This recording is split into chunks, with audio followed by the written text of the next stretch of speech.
Ayun o, may ipakita ko sa inyo. Isa ding plants. Ito ang bulaklak niya. Maganda. Dito ito nakaano sa likod.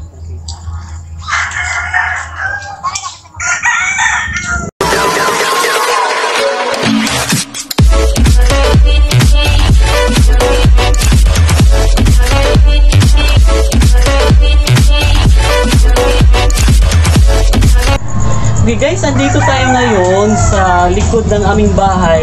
So ipapakita ko rin sa inyo, marami pa akong mga rare plants na dito sa likod bahay ko. Dito ko lang nilagay kasi para hindi makita ng mga tao.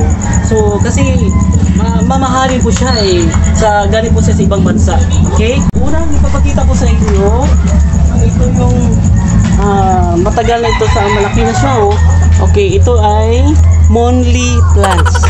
Okay, monly plants ito na may tinik-tinik siya. Kaya dito ko lang nilagay sa likod kasi sabi ng feng shui, pag may mga tinik-tinik daw dapat nasa likod bahay lang. So dito ko nilagay. Ang pangalan po nito ay monly plants. Malaki na siya. From Vietnam. Okay? Ito yung kauna-unahang rare plants ko. Nanggaling ito sa Osaka, Japan. So ito yung 1, 2, 3, 5 fingers siya. So malaki na siya. Tignan niyo. May bunga na siya.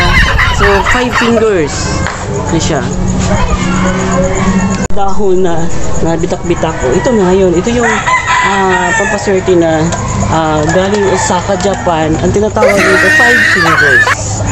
Okay guys, may isa ring rare plants na ipakita ko sa inyo ha.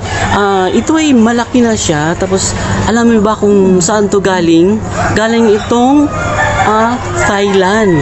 Okay, ito family din siya ng 5 fingers, Ocylidium. So tinatawag siyang 5 fingers. 1, 2, 3, 4, 5. Okay, alam nyo ba kung magkano ito? Nasa 400,000 pesos ito.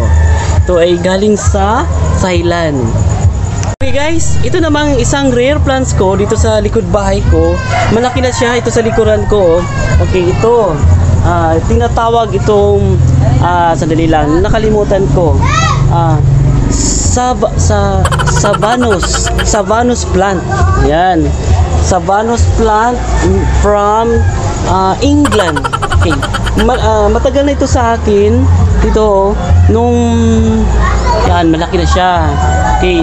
Alam nyo ba guys na pagdating dito, nahihirapan ako sa Bureau of Custom kasi inaano nila, kasi ang sabi nila inaamoy nilang dahon, sabana daw. Sabi ko, Gavanus ito, Gavanus plant farm.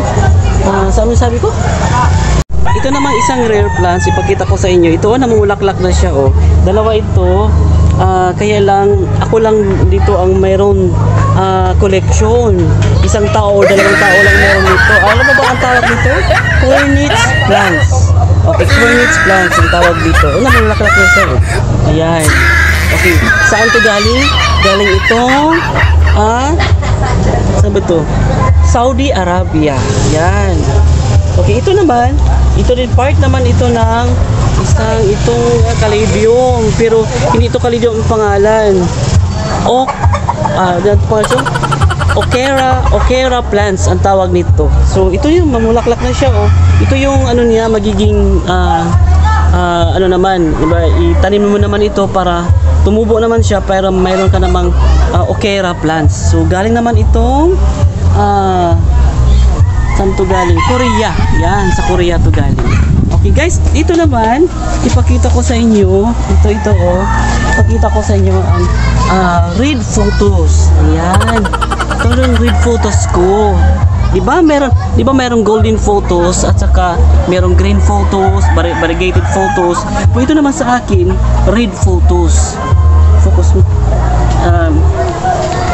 Yan.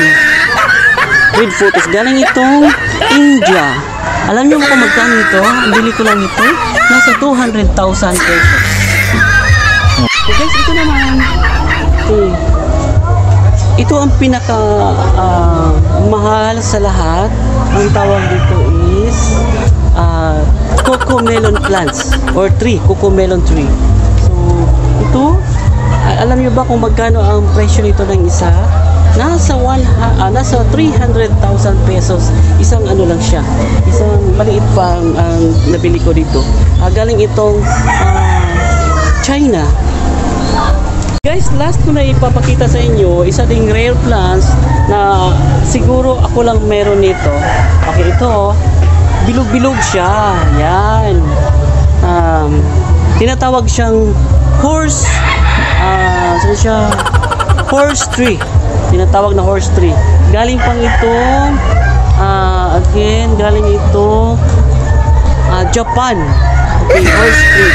Malaki na ito siya. Guys, tingnan nyo. Ay,